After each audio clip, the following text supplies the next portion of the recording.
Supreme court దేశంలో ఉన్నటువంటి మహిళలందరికీ కూడా ఒక మంచి సూచన చేసింది. వాళ్ళు సంపాదించినటువంటి ఆస్తులకు సంబంధించినటువంటి వీలునామాల్ని ఖచ్చితంగా రాయాలి అనేటువంటి సూచన కూడా చేసింది. ఈ నేపథ్యంలోనే భవిష్యత్తులో ఆ ఆస్తులకు సంబంధించినటువంటి వివాదాలు రాకుండా ఉండాలంటే ఈ పని ఖచ్చితంగా చేస్తే బాగుంటుందనేటువంటి అభిప్రాయాన్ని కూడా కోర్టు వెల్లడించింది. ఇంతకీ కోర్టు ఇలాంటి కామెంట్ చేయడానికి గల రీజన్స్ ఏంటి, యాక్చువల్గా ఎలాంటి ఏ కేసు సందర్భంగా కోర్టు ఇలాంటి కామెంట్స్ చేసింది తెలుసుకునేటువంటి ప్రయత్నం చేద్దాం. మనతో మాట్లాడాలనుకున్నారు సుప్రీంకోర్టు అడ్వకేట్ రంగు సతీష్ గారు. ఒకసారి సార్తో మాట్లాడు. సార్, మనం చూసాం కోర్టు చేసినటువంటి ఒక కామెంట్ ఇప్పుడు మంచిగా బాగా చర్చనీయాంశం అవుతుంది. చాలామంది మహిళలు కూడా దాని గురించి ఎక్కువగా మాట్లాడుకుంటున్నారు. యాక్చువల్గా ఏంటి కోర్టు ఇలాంటి వ్యాఖ్య చేయడానికి గల రీజన్స్ ఏంటి? స్నిదా Mehra versus union of India కేసులలో రీసెంట్గా సుప్రీంకోర్టు ఏం చెప్పింది అని అంటే, ఎవరైతే సెల్ఫ్ అర్నింగ్ తోటి ఉన్నారో ఒక విమెన్, ఆ విమెన్ యొక్క ప్రాపర్టీ డీటెయిల్స్ అన్నీ కూడా విల్లో మెన్షన్ చేసి ఎవరికి చెందాలో అనేది రాసుకొని పెట్టుకోవడం అనేది చాలా ఇంపార్టెంట్. ఎందుకంటే మనం రీసెంట్ టైమ్స్లో చూస్తున్నాము, మెన్ తోటి పోటీ పడుతూ మరి వాళ్ళు అర్నింగ్ కెపాసిటీ ఇంక్రీజ్ అయింది. కొన్ని సిచ్యువేషన్స్లలో మోర్ దెన్ హస్బెండ్ కూడా వాళ్ళు అర్న్ చేయడం జరుగుతుంది. సో ఎలాంటి సిచ్యువేషన్ అంటే, ఒకవేళ హస్బెండ్, వైఫ్ అండ్ కిడ్స్ అందరూ చనిపోయినారు అనుకోండి, ఆ ప్రాపర్టీ ఎవరికి వెళ్తుంది అనేది important question.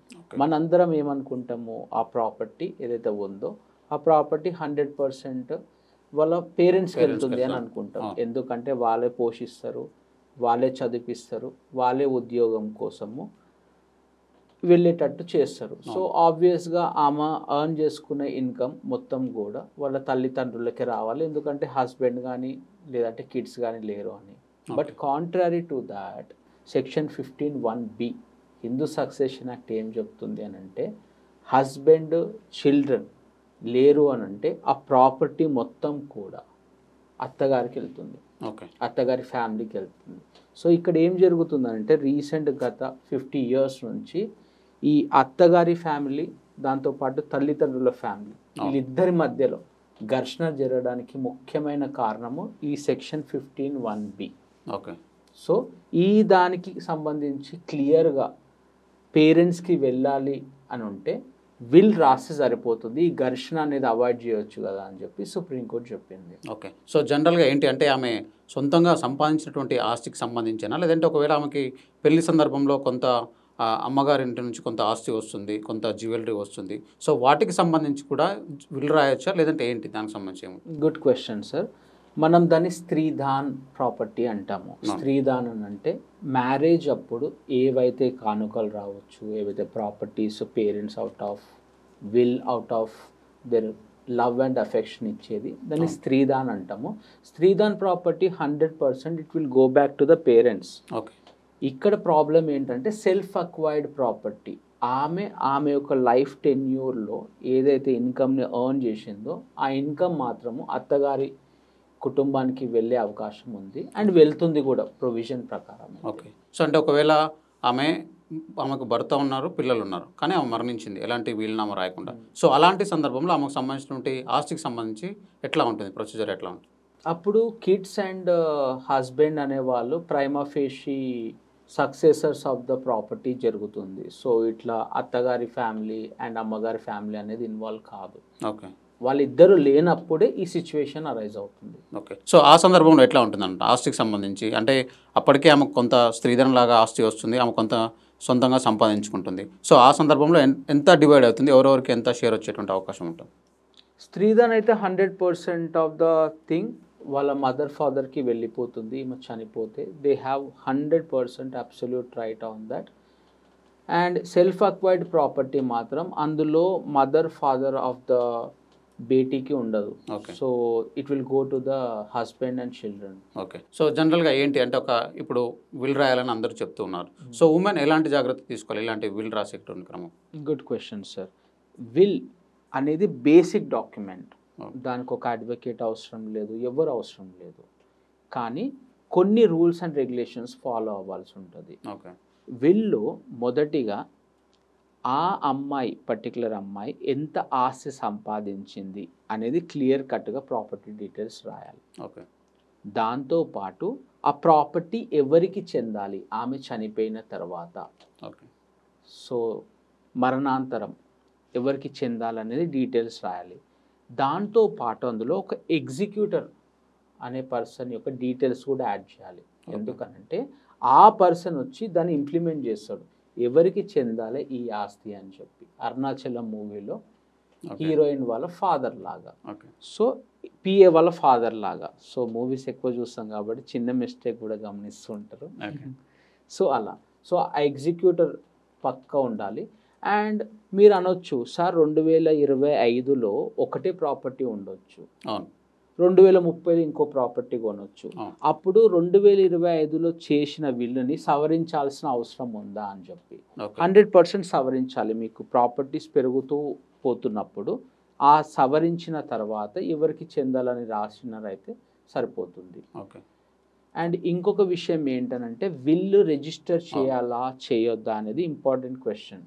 So will registration అనేది ఆప్షనల్, బట్ చాలామంది ఏం చేస్తారు అని అంటే దాన్ని నోటరైజ్ చేస్తారు.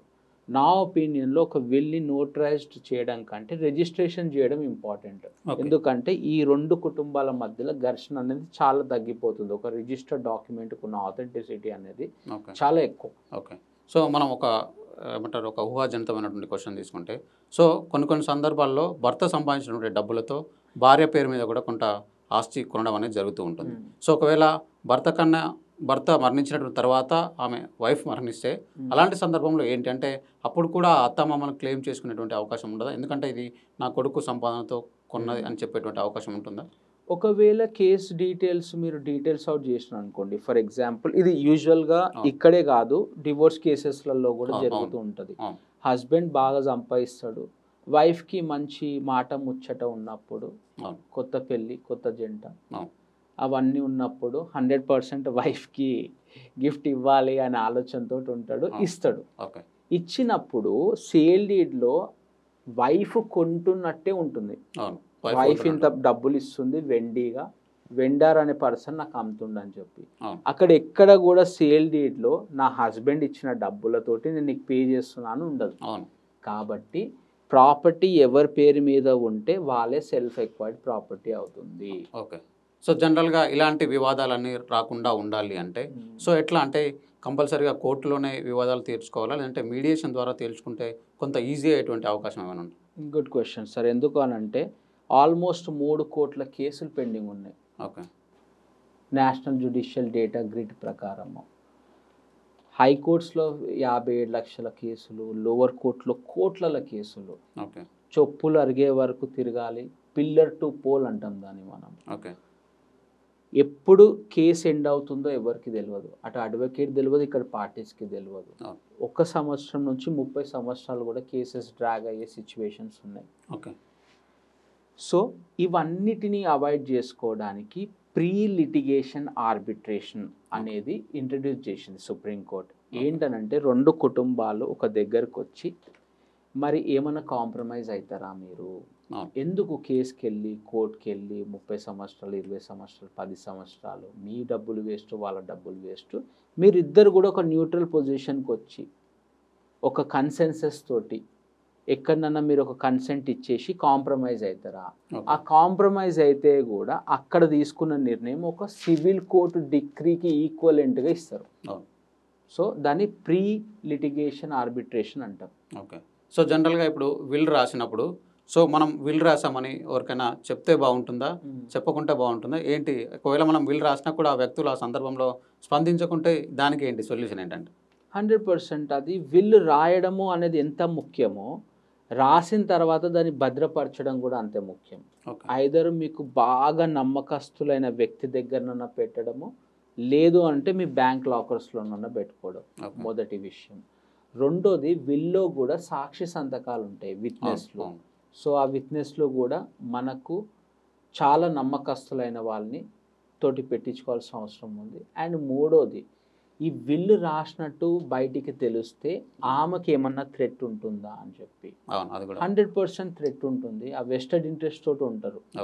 సో ఆ వెస్టెడ్ ఇంట్రెస్ట్ని అవాయిడ్ చేయాలి అని అంటే ఆ ఎగ్జిక్యూటరు ఈ విట్నెస్కి ఈ కస్టోడియన్ ఆఫ్ విల్ వాళ్ళకి తెలిస్తే సరిపోతుంది. ఓకే. ఎవరైతే బెనిఫిట్ అవుతారో వాళ్ళకు తెలియాల్సిన అవసరం లేదు, ఎవరైతే బెనిఫిట్ అవుతలేరో వాళ్ళకు కూడా తెలియాల్సిన అవసరం లేదు. ఓకే. ఈమె చనిపోయిన నెక్స్ట్ మూమెంటే దానికి వ్యాలిడిటీ వస్తుంది. ఓకే. సో మనం కొన్ని సందర్భాల్లో చూస్తుంటాం, కొందరు వ్యక్తులు అంటే కొన్ని కేసులలో 2 విల్లులు ఉన్నాయి లేదంటే 3 విల్లులు ఉన్నాయి అనేటువంటి మాట కూడా వింటూ ఉంటాం.